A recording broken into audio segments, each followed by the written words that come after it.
జగన్మోహన్ రెడ్డి గారు ముఖ్యమంత్రిగా అమ్మఒడి ఇచ్చారు, చేయూత, ఆసరా, అలాగే విద్యా దీవెన, వసతి దీవెన, అలాగే సాచురేషన్ మోడ్లో ఫంక్షన్స్ ఇవన్నీ కూడా టెన్షన్గా డేట్ ఇచ్చి మరీ ఇచ్చిన పరిస్థితి మనం చూసాం. కూటమి అనేది ఎన్నికలకు ముందు అంతకంటే ఎక్కువ హామీలు ఇస్తానని చెప్పి ప్రజలకు చెప్పడం జరిగింది. ప్రజలు నమ్మారు. అసలు సంవత్సరంన్నర ముందే చంద్రబాబు నాయుడు గారు సూపర్ 6 అని పథకాలు ప్రవేశపెట్టారు. ఒక మేనిఫెస్టో పెట్టి ప్రజల్లోకి తీసుకెళ్లారు.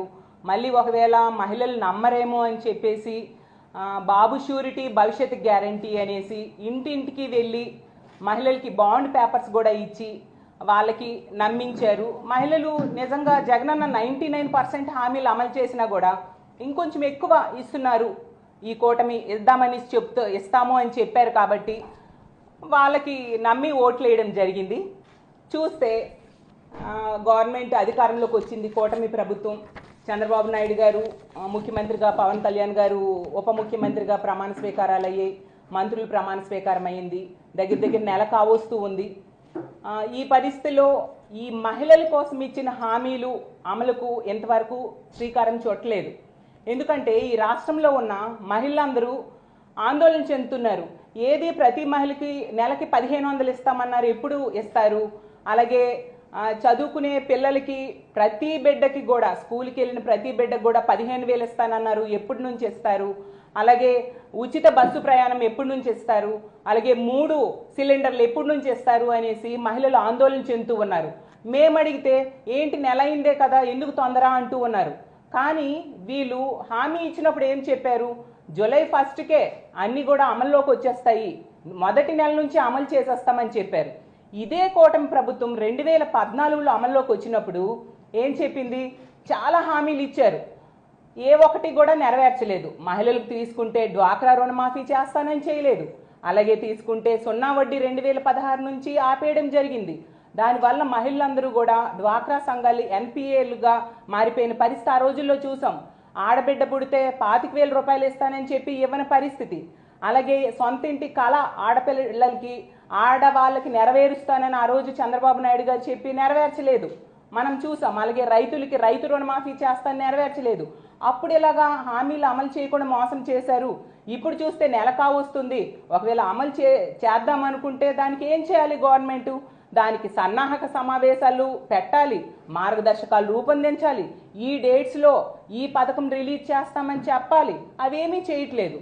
దాంతో ఈ రాష్ట్రంలో ఉన్న ఆడబిడ్డలందరూ కూడా ఆందోళన చెందుతూ ఉన్న పరిస్థితి.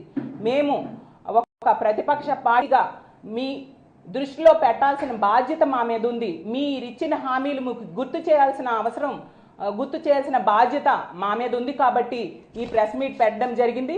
మీరు ఇచ్చిన హామీలు తీసుకుంటే ఈ రాష్ట్రంలో ఉన్న మహిళలు 18 సంవత్సరాలు దాటి 60 సంవత్సరాల లోపు ఉన్న మహిళలకి నెలకి 1500 ఇస్తామని చెప్పారు. ఆల్రెడీ నెల రోజులు గడిచిపోయింది.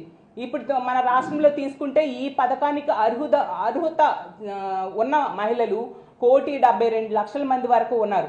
టోటల్ మహిళల్లో పెన్షన్దారులన్నీ తీసేగా 1,72,00,000 మంది ఉన్నారు. దీనికోసం మరి నిధులు ఏమైనా మీరు కేటాయించారా? దీనికోసం ఆలోచన చేశారా? సన్నాహక సమావేశాలు ఏర్పాటు చేశారా? ఏమీ ఇంతవరకు చేయలేదు. దాంతో అనుమానాలు కలుగుతూ ఉన్న పరిస్థితి రాష్ట్రంలో ఉన్న మహిళలందరికీ నిజంగా ఈ ప్రభుత్వం అమలు చేస్తుందా అని అనుమానం కలుగుతుంది. మా జగనన్న గవర్నమెంట్ చివరిలో ఈ చేయూత కోసం 4,000 కోట్లు రెడీ చేసి ఉంచారు. కానీ చేయూత డబ్బులు ఈరోజు ఏ మహిళలకి పడని పరిస్థితి. మహిళలందరూ చేయూత పడలేదే అని బాధపడుతూ ఉన్నారు. జగనన్న ముఖ్యమంత్రిగా కొనసాగుంటే ఈ టైం చేయూత డబ్బులు ఎప్పుడో వచ్చేసేవి. కాబట్టి ఈ రాష్ట్ర ప్రభుత్వాన్ని, ముఖ్యమంత్రి అయిన చంద్రబాబు నాయుడు గారిని, ఉప ముఖ్యమంత్రి అయిన పవన్ కళ్యాణ్ గారిని, మిగతా మంత్రుల్ని కోరుకునేది ఏంటంటే మీరు అర్జెంటుగా ఆ నెలకి 1500 రూపాయలు అనేది విడుదల చేయండి, మహిళలను ఆదుకోండి. అలాగే తీసుకుంటే ఈ చేయూత డబ్బులు కూడా జగనన్న ఆల్రెడీ డబ్బులు సమకూర్చి పెట్టిన చేయూత డబ్బులను కూడా మీరు వెంటనే మహిళల అకౌంట్లో వేయండి అని కోరుతున్నాము. అలాగే తీసుకుంటే మా ప్రభుత్వంలో అమ్మఒడి అనే పథకాన్ని ప్రతి మహిళ, అంటే బిడ్డలకి స్కూల్కి పంపే మహిళలకి 15,000 రూపాయలు ప్రతి సంవత్సరం టెన్షన్గా 2019-20 సంవత్సరం నుంచి కూడా జగనన్న ఇస్తూ వచ్చారు. 25,800 కోట్ల రూపాయలు 44.5 లక్షల మంది మహిళలకి టెన్షన్గా ఇచ్చిన మాట ప్రకారం జగనన్న ఇవ్వడం జరిగింది.